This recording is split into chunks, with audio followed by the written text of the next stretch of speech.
মসজিদে 3-7বার ভাঙ্গা হইলে ভাঙ্গে যে কোথায় যাবে তার কোনো নিশ্চিত দেখতে পাচ্ছি না। কেউ লজ্জায় ভিক্ষা করতে পারে না।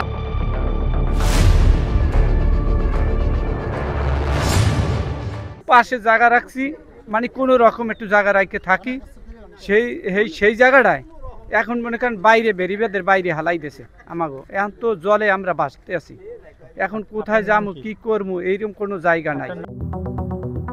কথাগুলো বলছিলেন পটুয়াখালী সদর উপজেলার চান্দুখালী গ্রামের বাসিন্দা সুনীল করাতি। পটুয়াখালী সদর উপজেলার ইটবাড়িয়া ইউনিয়নের চান্দুখালী গ্রামের মানুষ আজ ভাঙনের আতঙ্কে দিন কাটাচ্ছেন। উত্তর পাশে পায়রা নদীর তীব্র স্রোতে প্রতিদিনই বিলীন হচ্ছে ঘরবাড়ি, জমি জমা আর জীবিকার স্বপ্ন।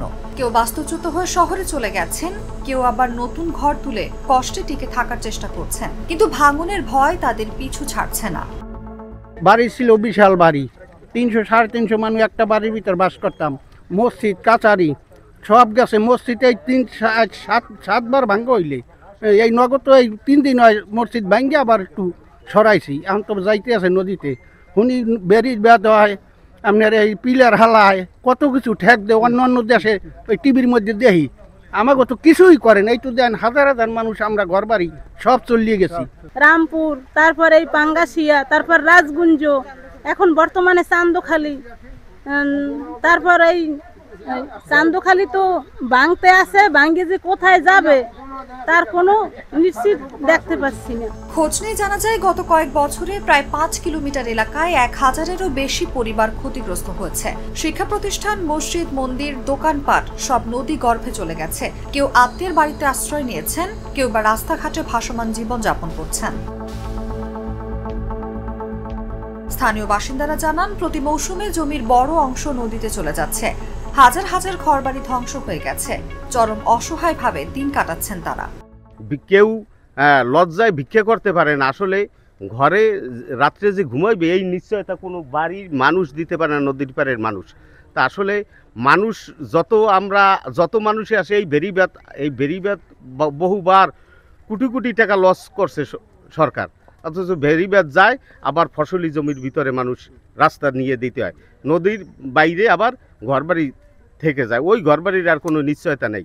শুধু যদি একটি প্রোটেকশন দেওয়া যেত তাহলে আমাদের এই স্থানটা সম্পূর্ণ নিরাপদ থাকতো, আর আমরা সব মানুষ যতটুকু জমি জমা আছে অতটুকু থেকে যেত। আমাদের এই জায়গা থেকে 30-35 বছর ধরে এরকম ভাঙতে আছে, এবং প্রতি জয়ালে 25%, 30%, 40% জায়গা যেতে আছে, এবং অনেক ঘরবাড়ি, হাজার হাজার ঘরবাড়ি ধ্বংস হয়ে গেছে, বিলীন হয়ে গেছে।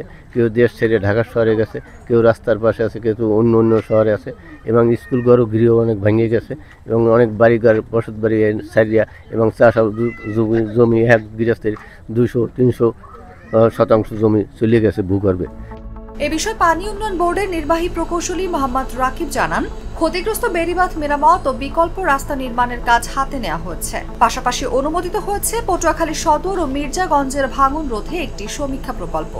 সম্প্রতি সেই পায়রা নদীর ভাঙনের ফলে ওইখানে বেড়িবাঁধ ক্ষতিগ্রস্ত হয়, এবং আমরা পিছন থেকে বিকল্প বাঁধ নির্মাণের জন্য কাজ হাতে নিয়েছি। শীঘ্রই কাজ শুরু হবে।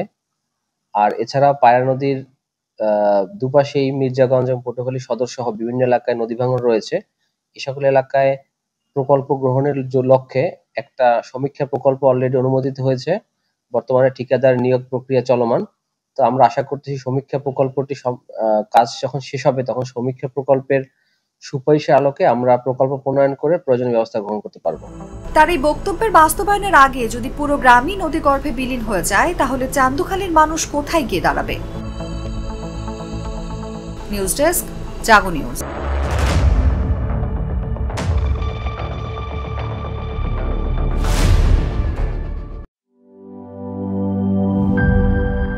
বান্ডেল থাকলে প্রতি সেনমানিতে টাকা বাঁচবে।